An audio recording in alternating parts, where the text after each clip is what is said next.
இந்த ஆண்டு சட்டமன்ற தேர்தலுக்கு 4 முனை போட்டி இருக்கு. நாம் தமிழர் கட்சிக்கு இந்த தேர்தல் எவ்வளவு முக்கியமான தேர்தல்? இல்லை, 4 முனைங்கிறதுல ஒரு கோட்பாட்டு கொள்கை முனை தான், எடுத்து முன்வைக்கிற கருத்தியல் முனை தான். அவங்க 3 பேரும் ஒரே தளத்தில் இருக்காங்க, நான் தான் எதிர்த்தளத்தில் இருக்கேன். இப்போ இருமுனை தான், இருமுனை போட்டி தான். உங்களுக்கு புரியுதுன்னு நினைக்கிறேன். இப்போ அதனால அது 3 பேரும் இலவசங்களை நம்பி இலவசங்களை கொடுத்து என் மக்களை ஏமாற்ற நினைக்கிறாங்க. அந்த நிலையிலிருந்து அதை எப்படியாவது மாற்றணும்னு நான் நினைக்கிறேன். அப்போ எங்கள் 2 பேருக்கு தானே, அவங்க 3 பேரும் இருமொழி கொள்கையில் இருக்காங்க, நான் ஒரே மொழி கொள்கை மொழின்னு இருக்கேன். இப்போ அது அவங்க மதுக்கடையை மூடுவோம்னு சொல்லலை, நான் வந்தவொன்னே மூடுவேங்கிறேன். இப்போ இதுதானே மாறுதல், இதுக்கு தானே போட்டி. அப்போ அதை போய் பேச முடியாது. அவங்க வாக்குக்கு காசு கொடுப்பாங்க, நான் கொடுக்க மாட்டேன். இப்போ பணத்துக்கு வாக்கு, என் இனத்துக்கு தூக்குங்கிறது என் கோட்பாடு. அதனால அது இருமுனை போட்டி தான்.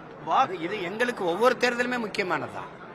இப்போ இந்த தேர்தல் தேர்தல் அரசியலில் ஒரு 10வது ஆண்டுல கால் எடுத்து வைக்கிறதுனால கடுமையாக சண்டை செய்யும். வாக்குறுதிகள்ல முக்கியத்துவம் வாய்ந்த வாக்குறுதிகள்னு அதிமுக, தவேக பல கட்சிகளும் சொல்றாங்க. அந்த மாதிரி நம்ம வரைவுல எது முக்கியம்னு நினைக்கிறீங்க? இல்லை, அவங்க முக்கியமான வாக்குறுதின்னு சொல்றது எதை ஒன்று இருக்குல்ல, எதை சொல்லு.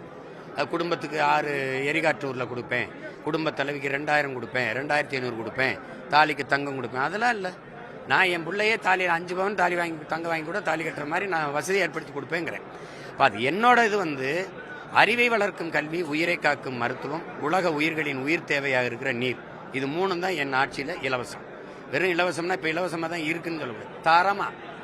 தரமாக கொடுப்பேன். எல்லாத்தையும் இலவசமாக கொடுத்தேன். என் அரசு தண்ணீரை மட்டும் வித்துச்சு, தமிழ்நாடு அரசு 10 ரூபாய்க்கு. ஏன்னு கேட்டால், தண்ணீரை இலவசமாக கொடுத்தா அதை விற்கிற தனியார் முதலாளியுடைய லாபம் குறைஞ்சு போயிடும்.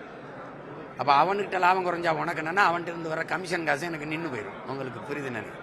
இப்போ அதை பற்றி நான் கவலைப்படாமல் தரமான குடிநீரை கொடுப்பேன், நல்ல கல்வியை சரியாக சமமாக கொடுப்பேன், நல்ல மருத்துவத்தை சரியாக சமமாக தரமாக கொடுப்பேன். இது 3 தான் இலவசம் என் ஆட்சி.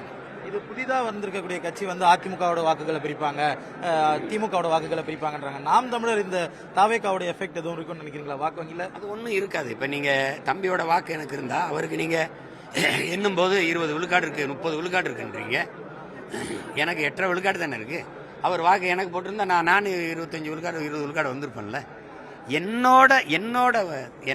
எனக்கு பின்பற்றி வாக்கு செலுத்துறவங்க பொழுதுபோக்கு தளத்தில் தலைவனை தேர்ந்தவன் இல்லை, போராட்ட களத்தில் தலைவனை தேர்ந்தவன். காத்தடிக்கிற திசையெல்லாம் பறந்து வர பதர் இல்லை, இவருக்கு போடுமா அவருக்கு போடும். புயலே அடித்தாலும் அதே இடத்துல அசையாமல் நிற்கிற வீரியமிக்க விதை நெற்கள் தான் மனிதன் என்னோடது. அப்போ என்னுடைய கோட்பாடு பிடிக்குது அவனுக்கு. மொழி, இனம், நாடு, மக்கள், மற்ற நாடுகள் மாதிரி நம் நாட்டு மக்கள் வாழணும், மலை காக்கப்படணும், நிலம் காக்கப்படணும், கடல் காக்கப்படணும், நீர் காக்கப்படணும், இதெல்லாம் தேடுற ஒரு கூட்டம் இருக்குல்ல, அதுதான் எங்கூட நிற்குது. இப்போ அதை போய் நீங்கள் யாரும் இதை என்னை தாண்டி ஒரு கருத்தை வச்சாதான் அவன் பின்னாடி வருவான். புரியுதா?